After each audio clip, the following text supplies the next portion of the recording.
Bonsoir à toutes et à tous. Nous allons parler aujourd'hui du travail de nuit.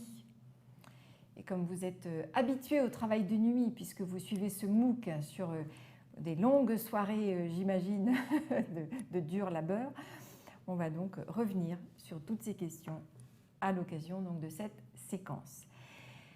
Alors de quoi va-t-on parler en matière de travail de nuit? Eh bien sur la définition du travail de nuit, sur la mise en place du travail de nuit, sur les éventuelles contreparties prévues pour le salarié en matière d'heures de nuit, et tout ça, et tout ça, et tout ça. Mais commençons d'abord par le cas que nous présente une nouvelle fois Rosa par rapport à son compagnon Tobias, qui nous dit qu'il a travaillé ces deux derniers soirs jusqu'à 22 heures en raison d'un gros problème survenu dans son entreprise. Et cela risque de se reproduire pendant encore quelques jours.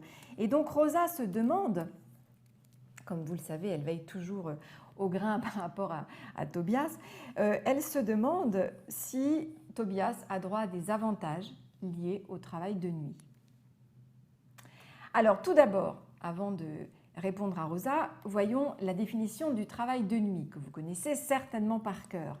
Le travail de nuit est défini par les conventions ou les accords collectifs. Bon, d'accord. Mais encore, il s'agit obligatoirement d'une période de travail d'au moins 9 heures consécutives, 7 heures dans certains secteurs, cette période étant accomplie dans l'intervalle entre minuit et 5 heures du matin.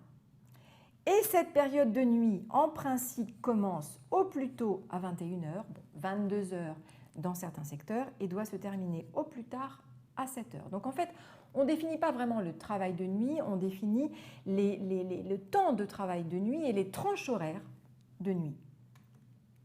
Par contre, le Code du travail définit précisément la notion de travailleur de nuit.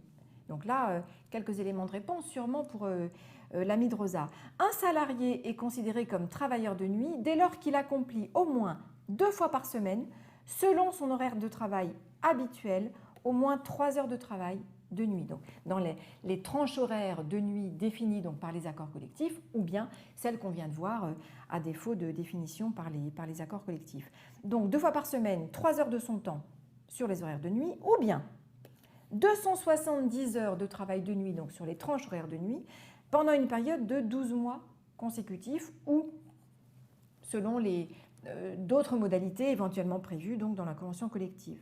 Ou bien, si on n'est donc ni dans ce cas-là ni dans celui-là, un salarié sera considéré comme travailleur de nuit s'il travaille sur une autre durée minimum de nuit fixée par une convention ou un accord collectif de travail. Donc ça veut dire qu'en réalité, un travailleur de nuit ne peut pas être un travailleur occasionnel de nuit, sauf si les accords collectifs le définissent ainsi.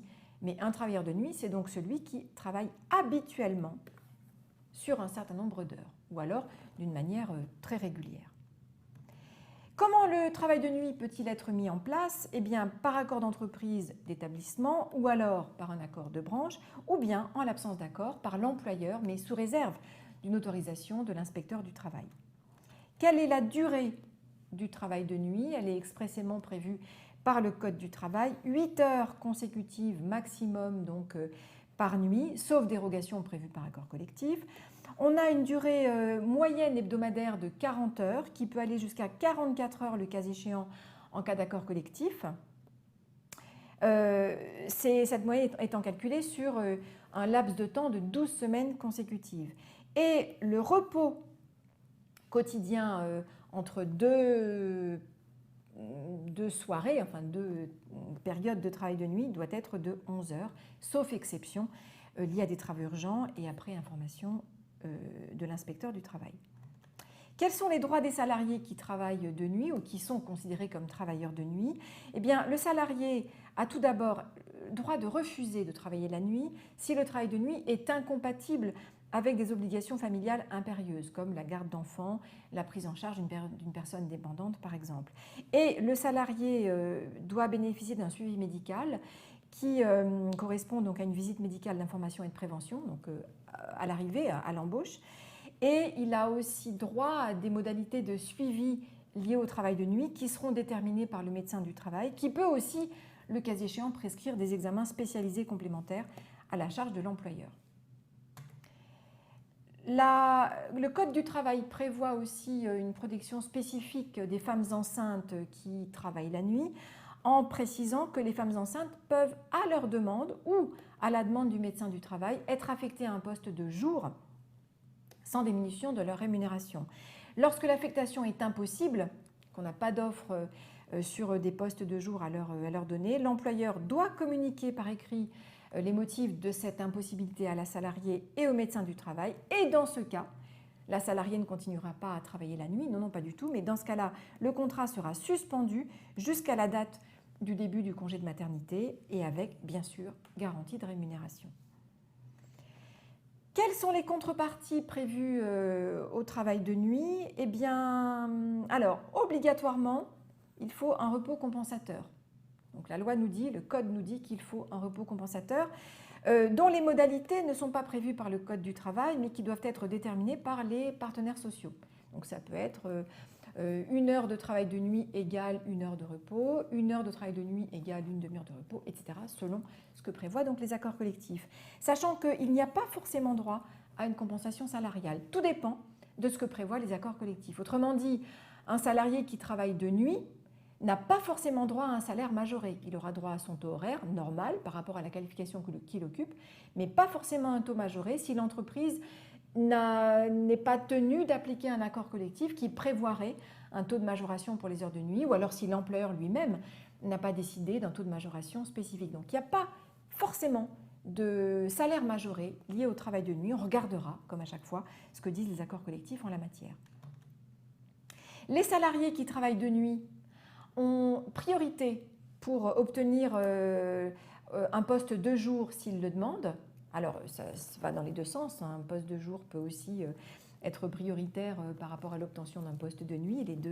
Les deux marchent. En général, c'est plutôt un salarié de nuit qui va demander à repasser pour un poste de jour et donc il est prioritaire pour l'attribution d'un de ces postes. Et l'employeur, bien sûr, doit informer les salariés donc des emplois disponibles pour qu'ils puissent postuler à ces postes de jour ou de nuit, le cas échéant. Alors, au-delà du travail de nuit, un mot sur le travail en soirée. Ce n'est pas tout à fait la même chose. Le travail en soirée concerne les commerces de détail de biens et services situés dans des zones touristiques internationales. On va revenir sur la définition de ces zones. Et le travail en soirée couvre la tranche de 21h à minuit. Pour être mis en place et pour que des salariés puissent être considérés comme travaillant en soirée, il faut absolument un accord collectif qui précise donc les conditions de sa mise en place et les garanties spécifiques pour les salariés et notamment c'est les heures payées doubles, ou plutôt les salariés donc, doivent bénéficier d'heures payées doubles liées au travail en soirée, d'un repos compensateur équivalent en temps, donc 1 heure de travail en soirée égale 1 heure de récupération, ainsi que de mesures de compensation pour la garde d'enfants et des modalités mises en place pour le transport du retour pour les salariés lorsque, par exemple, il n'y a plus de transport en commun pour rentrer chez eux. Un mot tout de même par rapport aux zones dans lesquelles il peut y avoir ce travail en soirée sous réserve qu'on ait un accord collectif qui le précise. Ces zones touristiques internationales sont délimitées par arrêté ministériel. À Paris, il y en a 12, les voilà, je ne vais pas vous les lire.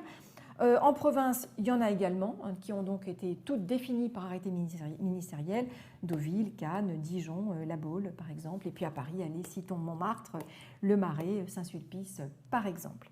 Voilà donc pour le travail en soirée et donc d'autres modalités qui peuvent bénéficier aux salariés qui vont être appelés à travailler donc sur cette tranche 21h minuit. Voyons donc maintenant la réponse au cas pratique de Tobias qui a donc travaillé ces 2 dernières soirées jusqu'à 22h. Donc la question que pose Rosa finalement, c'est de savoir si Tobias peut être considéré comme travailleur de nuit et donc peut bénéficier des avantages éventuellement prévus dans son entreprise au titre du travail de nuit. Pour répondre à Rosa et donc à Tobias, bien sûr, il faut revenir sur cette définition du travail de nuit. Tobias peut-il être considéré comme travailleur de nuit? Non, a priori non. Enfin, voyons ce que prévoient bien sûr les accords collectifs dans son entreprise, mais a priori, il n'en remplit pas les conditions. Pour être travailleur de nuit, il faut travailler au moins 2 fois par semaine selon ses horaires de travail habituels, 3 heures de son temps sur la tranche de travail de nuit. Or, il ne s'agit pas d'heures de travail habituelles pour Tobias. Donc, évidemment, il ne peut pas être considéré comme travailleur de nuit. Donc, logiquement, il ne devra pas bénéficier des éventuelles contreparties prévues dans son entreprise liées au travail de nuit. Par contre, bien sûr, et attention, il aura droit au paiement des heures sup et, accessoirement, il faudra donc bien vérifier que les durées maximales quotidiennes et hebdomadaires n'ont pas été dépassées dans son histoire. Le fait de bosser jusqu'à 22 heures, ça peut peut-être entraîner un dépassement des heures maximales quotidiennes autorisées. À voir. Merci d'avoir suivi cette nouvelle séquence donc sur le travail de nuit et rendez-vous très rapidement sur une autre séquence pour la suite donc de votre MOOC.